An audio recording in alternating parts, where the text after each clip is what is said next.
de la pileta y pensando qué cocinar, qué rico. La Hola pile. Adri, ¿cómo va? Da hambre el agüita la pile, ¿eh? Saludos a la Doc, que el ser humano es tan primitivo a veces, tiene razón, pero hay que evolucionar, transformar, superar, romper y crecer.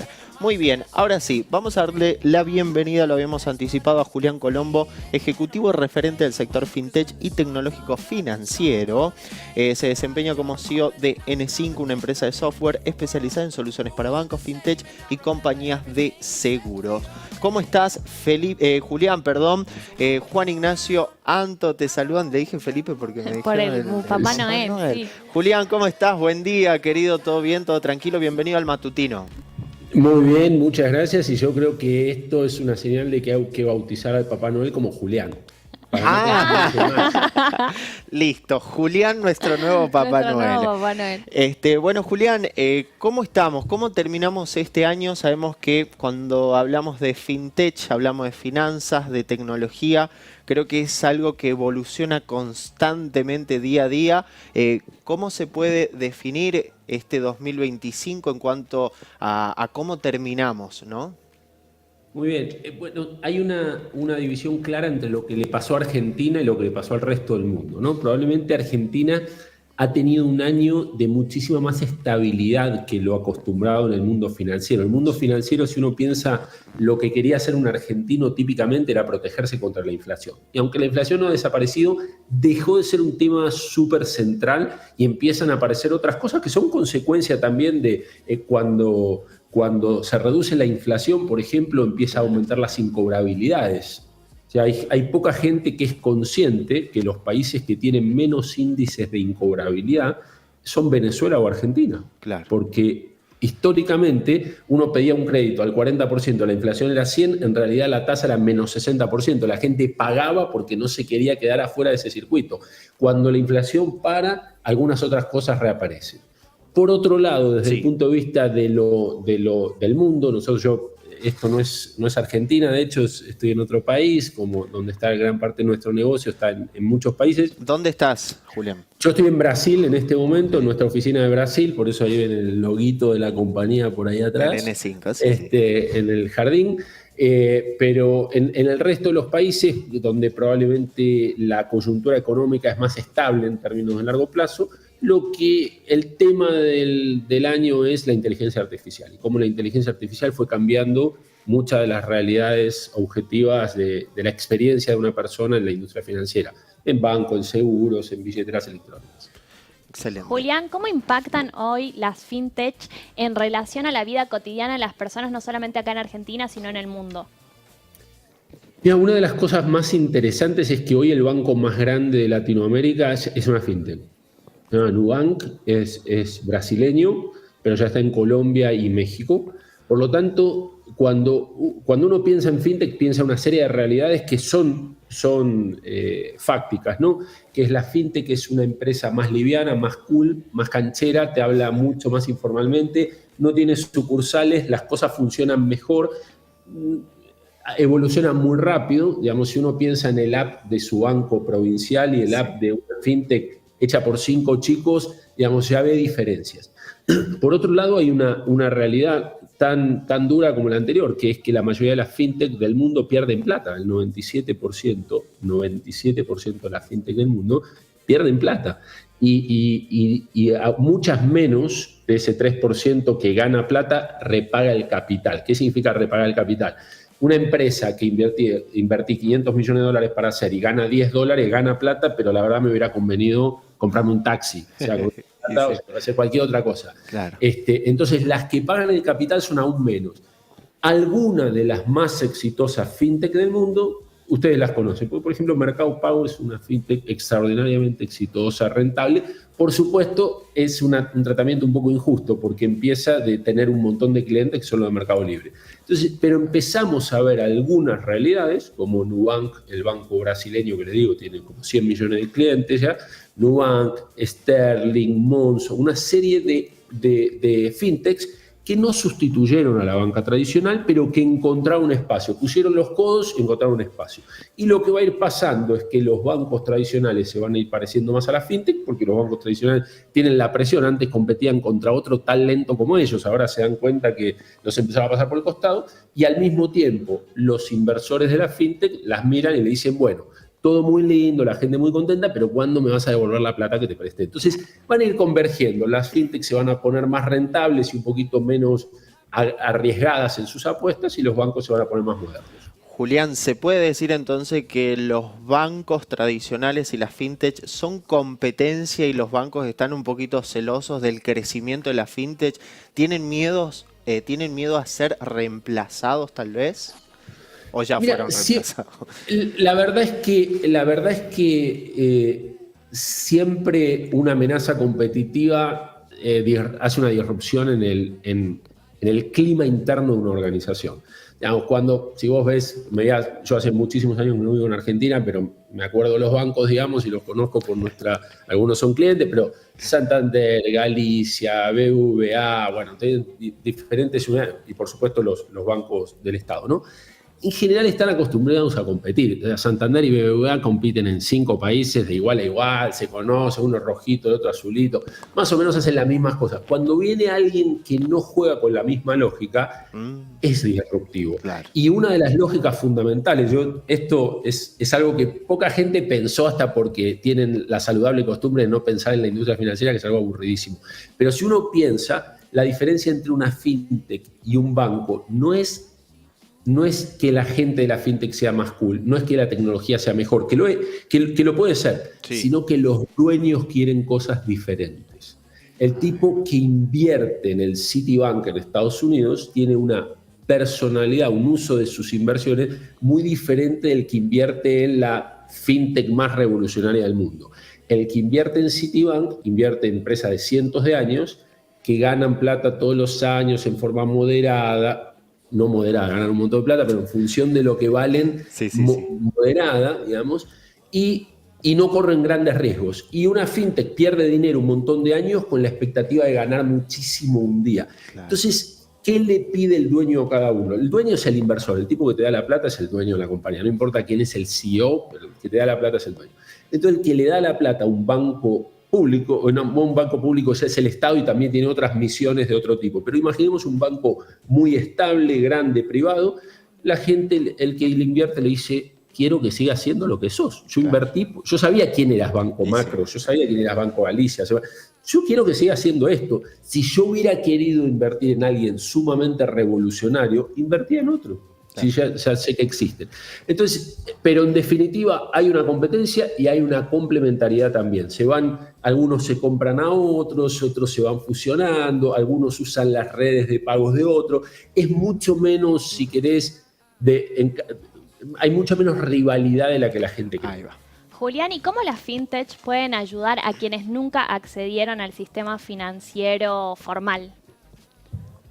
Es un muy buen punto. El motivo central por que la gente no tiene, no está en la industria financiera, en general es una versión de la frase ¿por qué es muy caro atenderlos? O sea, ¿por qué no hay una sucursal del Banco Santander en el pueblo más pequeño de Jujuy? Porque no se paga. Claro. O sea, la explicación es esa. Entonces, cuando se incorpora la fintech en su aproximación, una de las pilares fundamentales, es un modelo mucho más barato. Y claramente, si a mí me cuesta atender a una persona $5, yo no puedo tener gente que me dé menos de $5, o quiebra. Claro. Ahora, si a mí me cuesta 4 centavos de dólar, yo a todos los que me dejen 5 centavos de dólar, y eso tiene un cambio fundamental. Yo te diría que la pandemia y el fenómeno fintech cambió la realidad de Latinoamérica entera. Vos en Latinoamérica hace 7 u 8 años, menos de la mitad de la gente tenía cuentas. ¿Sabías lo que creció? Y hoy, medio por billetera, por todo, está muchísimo más extendido, sin considerar incluso que hubo países que obligaron que el 100%, que por ejemplo su banco público, el Banco de Brasil o la Caja Económica Federal o el Banco Estado en Chile, le abrieran una cuenta a todas las personas del país, para que pudieran en un momento que no se podían movilizar, recibir plata, que sea ayuda del Estado, lo que fuera. Por lo tanto, las fintech fueron fundamentales y otros fenómenos fueron fundamentales como la pandemia. Excelente. Julián, hablando de las tendencias fintech que dominarán, ya hablamos un poquito del 2025, vamos al 2026. ¿Cuáles serían estas tendencias para que la gente más o menos se vaya anticipando, ¿no?, de lo que puede llegar a suceder o lo que sucederá?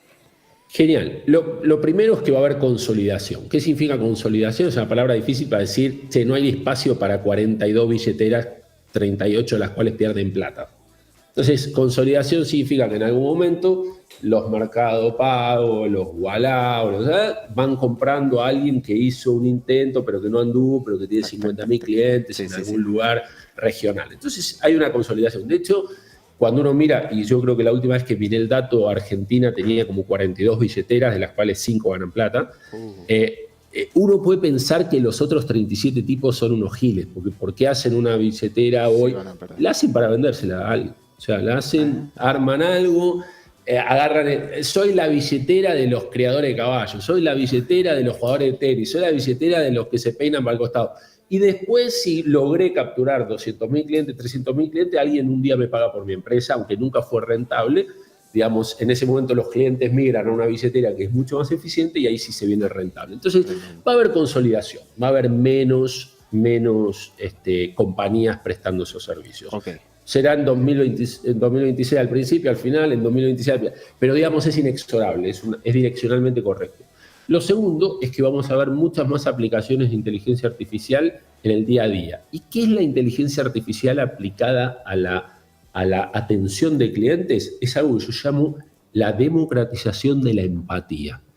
En el mundo todavía hay 1.400 millones de personas que no tienen un banco entendido como tal, y lo es porque no los podés atender, porque es caro atenderlos. La gente que trabaja en banco cobra un sueldo, y hay luz, y atienden el teléfono, y la gente que trabaja en banco tiene un nivel de alfabetización muy superior a la media poblacional, por lo tanto son más caros que la media poblacional. Entonces, es atender a una viejita analfabeta en Laos, en Vietnam, Sí. Tiene una duda de cómo abrir su primera cuenta, es mucho más caro de lo que ella le va a redituar. Con inteligencia artificial se democratiza la empatía, porque yo tengo la experiencia de que estoy hablando con alguien que de verdad me entiende, me explica, le dedica 3 horas a hablarme a un costo infinito. Es tremendo eso. Por último, yo te quería consultar, ¿cuáles son los errores comunes que cometemos los usuarios cuando manejamos nuestro dinero en las billeteras virtuales y para no caer en las estafas? Muy bien, primer punto. Todo lo que es demasiado bueno para ser verdad es demasiado bueno para ser verdad. No es verdad, es mentira. Entonces, mira, yo el otro día estaba en el gimnasio y se acercó una señora acá en Brasil, se acercó una señora y me escuchó hablar con el acento con que yo hablo en portugués, que es muy malo, y me dice, usted tiene pinta de extranjero. Mire, Portuñol. Exacto, me llamó una persona que quiero ayudar, quiere venir a vivir a Brasil, quiere traer dinero, pero me pidió una plata. O sea, el primero de los puntos centrales en todo lo que tiene con nunca suelten plata, y lo que parece muy bueno no es verdad. Entonces, yo me sigo sorprendiendo de las estafas piramidales. No hay una inversión que te paga 12% en dólares mensual. Gente, piensen solo esto. Si alguien te paga a vos 12% mensual, le tiene que estar cobrando a alguien 13% mensual o 14% mensual. ¿Alguno de ustedes tomaría una deuda al 200% o al 300% anual en dólares? No. Bueno, entonces no existe ese negocio. No hay ningún negocio que rinda tanto. Si a vos te lo están pagando, tiene que haber una contraprestación del otro lado, y es imposible que exista. No existe el negocio subyacente. Entonces, mucha atención a las cosas que parecen raras. Segundo, por supuesto, la mayoría de la industria financiera es regulada. Entonces hay empresas que son grandes, que son conocidas, entonces les puedo asegurar que tanto los bancos tradicionales como las grandes billeteras argentinas no tienen esos riesgos, y cuando tienen esos riesgos y esos riesgos se materializan, el Estado te cubre, el seguro de garantía de los depósitos te cubre hasta un nivel. Por lo tanto, eso. Ahora yo voy a cuestiones que no son más de fraude, sino de cómo manejar el dinero. Y este punto es importante. En general, y va a empezar a pasar en Argentina, las billeteras y los bancos se pelean por los clientes y te dan beneficios muy buenos en el corto plazo, y después en el largo plazo se olvidan. Claro. Hay que mirar la relación bancaria como uno mira cualquier relación con un restaurante. Usted dice, mira, el restaurante venía siempre, pero la verdad está mucho peor la calidad, aumentaron los precios. Es decir, uno no tiene que entrar a un banco como en la idea de que se va a quedar para siempre. Claro. Entonces, en muchos países existe, y estos son nómades, existe en Europa especialmente, hay un banco que te da un teléfono celular si abrís la cuenta con nosotros. Te tenés que quedar un año. Al año hay otro que te da otro teléfono celular. Entonces hay gente que va navegando entre cosas. No digo que sea uno totalmente mercenario, pero que no mire que mire que si el motivo por el que abrió una cuenta o se hizo cliente de un banco realmente persiste en el tiempo y no quedarse enamorado con eso. Espectacular. Julián, por último, contanos un poquito sobre N5. Bueno, ahora estás en Brasil, se ve ahí el logo espectacular atrás, pero bueno, un resumen de la historia y el laburo que están haciendo en N5. Muy bien, primero yo era un tipo que trabajaba en bancos. Yo empecé trabajando en un banco argentino que se llamaba Banco Río. Cambiaste la camiseta. Exactamente, cambié la camiseta, compró el Santander y tuve una carrera así muy afortunada en el mundo corporativo porque trabajé en 14 países, viví en 6 y empecé en una sucursal de banco y terminé en el comité de dirección comercial del Grupo Santander en España. Fui el único no europeo en ese comité. Tremendo. Y entonces tuve una vida corporativa que me encantó, fui muy feliz, estoy súper agradecido, amo ese banco y todo lo que me dio. Mis hijos, uno nació en España, el segundo en Chile y la tercera en Brasil, digamos, reconociendo ese carácter nómade de la familia y de mi vida profesional. Y hace 8 años decidí, después de haber construido software para el Banco Santander, en el mundo, digamos, software que hoy se usa en Santander Río, en Argentina, sí. Si van a una sucursal o un call center, los van a atender con algo que a mí me tocó construir. Decidí crear la compañía y fue una compañía que tiene una historia narrativa así bien interesante porque empezó con $100 porque mi mujer y mi padre me querían matar que me iba al banco, entonces dije, pero no voy a apostar nuestro dinero, voy a empezar la empresa con nada. Y literalmente fue una empresa que empezó con $100, hoy tiene más de 250 personas en el mundo, clientes en 18 países, tiene entre sus inversores a Citi, JP Morgan, HSBC, Bank of New York, y entre sus clientes a Mastercard, Santander, Itaú, un montón de clientes muy grandes. Así que estoy súper contento con lo que hacemos. Hacemos algo aburridísimo. Yo cuando uno me empieza a presentar y empieza a hablar de software para la industria financiera, la gente apaga absolutamente el tribuno en el momento y espera que venga Isolda o otra persona más divertida. Pero a mí me apasiona y creo que en definitiva cambia la vida de las personas porque la banca como en sí es casi un mal necesario. Nadie se tatúa el logo de un banco, pero hay un montón de cuestiones que tienen que ver con los sueños. Cuando una persona se compra su casa y en la mayoría de los países se lo compra con una hipoteca, es uno de los momentos más lindos de tu vida y poder trabajar en eso. O cuando una persona junta su dinero y le pagan algo de más y puede hacer que ese dinero crezca, es algo que en ausencia de la banca no se puede lograr. Uno tendría que comprar semilla de trigo, sembrar, cosechar para tener más. Pero la industria financiera te lo facilita. Así que, en particular, a mí también me aprendí a amar esta profesión. Excelente, la verdad que espectacular. Espectacular, no es nada aburrido, ¿no? Nos atraviesa a todos en nuestra vida cotidiana, siempre utilizamos las plataformas, utilizamos el banco, las billeteras virtuales. Mi abuela que nos está escuchando siempre se interesó en esto, así que es espectacular. Julián, te agradecemos por este contacto, nos encantaría tenerte nuevamente en un futuro para ir charlando de temitas que vayan saliendo porque son muy buenos. La población necesita recomendación de personas que son aptas, de que son profesionales y capacitados y nadie mejor que vos por todo lo que nos comentás. Así que bueno, en un futuro nos encantaría tenerte de nuevo, Julián. Les agradezco la invitación, desde ya que les confirmo que siempre que me invite voy a participar y los dejo ahí con mi amigo, el tocayo Julián, el Papá Noel, que por las fiestas los va a acompañar. Muchísimas gracias. Gracias, Julián. Gracias, abrazo, Julián. Felices fiestas. Chao. Muy bien, bueno, ahí estábamos con Julián Colombo, quien está en Brasil, pero también está aquí con nosotros, así que Le preguntamos qué tal está Brasil, si hace calor como acá. Qué tremenda notita, ¿eh? Bueno, le agradecemos a Silvita Herrera que hizo nuevamente un programón con absolutamente de todos, hablamos un poquito de psicología, la intuición, después conocimos más sobre el Ministerio de Planificación Estratégica y Modernización. Todo lo que nos vamos a ahorrar en papel, impresionante. Eso. Muy bien.